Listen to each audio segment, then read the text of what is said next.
চিংড়ি মাছ আমরা বাড়িতে নানান পদ্ধতিতে রান্না করেই থাকি। আমি আজ চিংড়ি মাছের একটি চাইনিজ রেসিপি তৈরি করে দেখাবো। নমস্কার, দ্য বেঙ্গল ডিলিশিয়াসের রান্নাঘরে আমি তনুজা তোমাদের সকলকে স্বাগত জানিয়ে শুরু করছি আজকের রেসিপি। আমি আজ একদম রেস্টুরেন্ট স্টাইলে চিলি প্রনের রেসিপি করে দেখাবো। এই চিলি প্রন অনেকেই ভীষণ ভালো রান্না করে, কিন্তু আমি খুবই সহজে চিলি প্রন কিভাবে তৈরি করি চলো সেটাই দেখে নেওয়া যাক। আমি এখানে চিংড়ি মাছগুলোকে কেটে বেছে ধুয়ে পরিষ্কার করে রেখেছি। এবার চিংড়ি মাছগুলোকে ম্যারিনেট করে নেব। তার জন্য চিংড়ি মাছে প্রথমেই দিয়ে দিচ্ছি পরিমাণ মতো নুন। নুনটাকে চিংড়ি মাছের সাথে ভালো করে মিশিয়ে নেব। এবার দিয়ে দিচ্ছি 1.5 চা চামচ পরিমাণ কর্নফ্লাওয়ার আর 2 চামচ পরিমাণ ময়দা।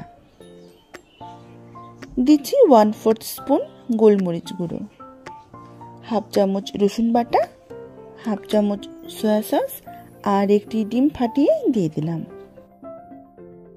এবার সমস্ত কিছুর সাথে চিংড়ি মাছগুলোকে ভালো করে মেখে নেব। চিংড়ি মাছগুলোকে ম্যারিনেশন করে নেওয়া হয়ে গেছে। এবার একটি কড়াইতে বেশ কিছুটা পরিমাণ রিফাইন্ড অয়েল গরম করে নিয়েছি। এবার ম্যারিনেট করা চিংড়ি মাছগুলোকে এক এক করে তেলে ছেড়ে দেব। খুব বেশি সময় নিয়ে কিন্তু চিংড়ি মাছগুলোকে ভাজতে হবে না। গ্যাসের ফ্লেম মিডিয়াম টু হাইতে রেখে মাছগুলোকে ভেজে তুলে নেব। একইভাবে বাকিগুলোকেও ভেজে তুলে নেব। চিংড়ি মাছের বড়াগুলো তৈরি হয়ে গেছে। এবার কড়াই থেকে কিছুটা তেল কমিয়ে নিয়েছি।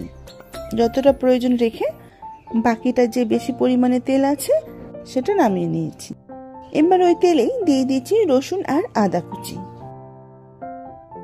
নেড়ে চেড়ে রসুন আর আদাটাকে ভেজে নেব। দিয়ে দিলাম 2-3টে কাঁচা লঙ্কা কুচি। লঙ্কাটাকেও নেড়ে চেড়ে নিয়েছি। এবার দিচ্ছি কেটে রাখা পেঁয়াজ আর ক্যাপসিকাম।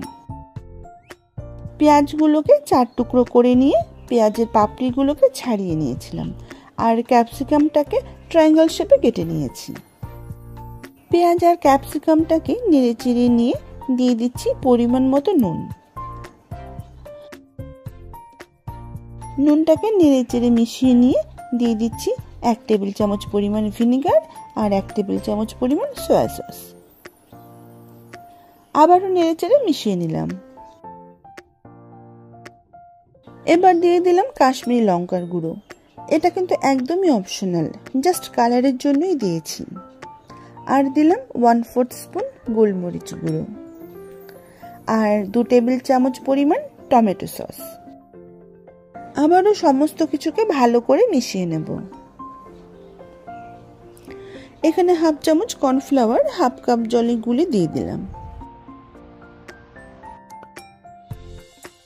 নেড়ে চেড়ে নিয়ে দিয়ে দিচ্ছি ভেজে রাখা প্রন। এবার ভেজে রাখা প্রনগুলোর সাথে সমস্ত কিছুকে নেড়ে চেড়ে মিশিয়ে নিলেই তৈরি দারুণ টেস্টি চিলি প্রন। এটা তোমরা ফ্রাইড রাইস, নুডলস বা মিক্সড ফ্রাইড রাইস অথবা স্টার্টার্স হিসেবেও কিন্তু সার্ভ করতে পারবে। খুব সহজেই তৈরি হয়ে গেল চিলি প্রন। তোমাদের কেমন লেগেছে অবশ্যই জানিও। তবে আজ এখানেই শেষ করছি। আবারও অন্য কোনো রেসিপি নিয়ে হাজির হয়ে যাব। সকলে সুস্থ থেকো, ভালো থেকো।